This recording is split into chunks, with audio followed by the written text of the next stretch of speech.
Today I'm going to teach you how to thread a Janome 2030 QDC sewing machine. So I'm purposely have two different colors of thread. I have a green on my spool and I have a yellow on my bobbin so that you can see the thread colors when you're threading. So we're going to start with our spool of thread and we're going to put it on top on our spool pin. So we're going to take this cap off. We're going to replace it with our spool of thread and then replace the spool cap afterwards to hold our spool of thread on our sewing machine.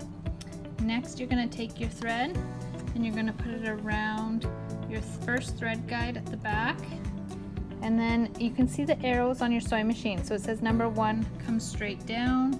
You're always going to be working right to left when threading a sewing machine.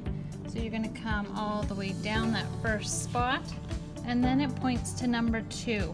So it's going to loop back around and come up. Now if your take-up lever, that's this silver guy right at the top, is not up and it might be hiding, kind of like that, all you need to do is turn your hand wheel right here towards you, and that controls your take-up lever and your needle.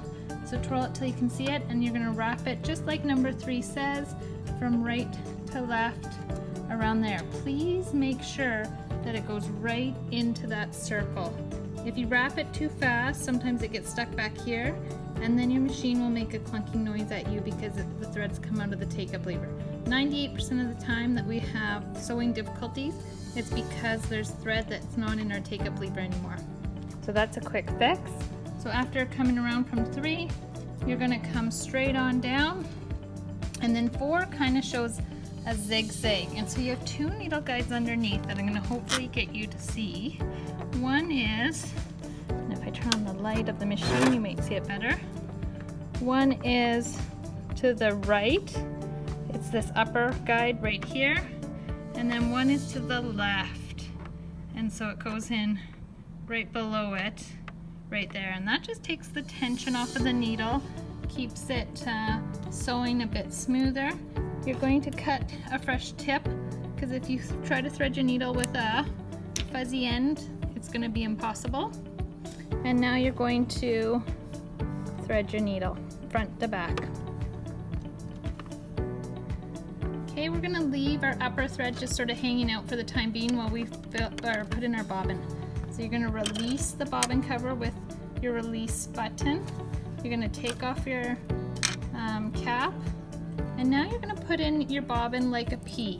So if you hold your bobbin, it should resemble the letter P with the post in this circle versus the letter Q.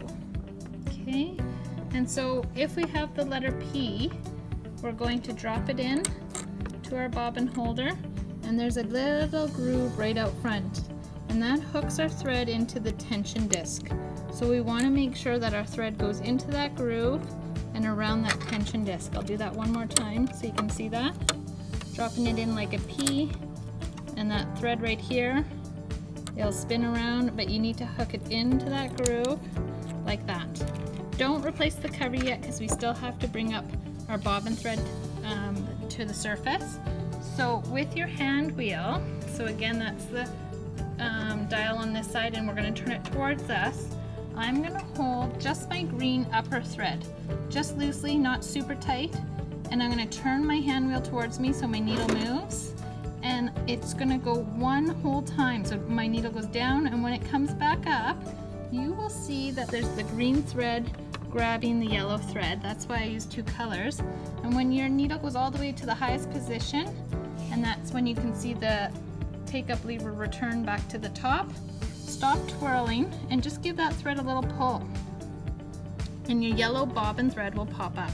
So give that a grab and pull it to the surface. And now you can tuck both of those under your foot and let your tails just hang out to the back.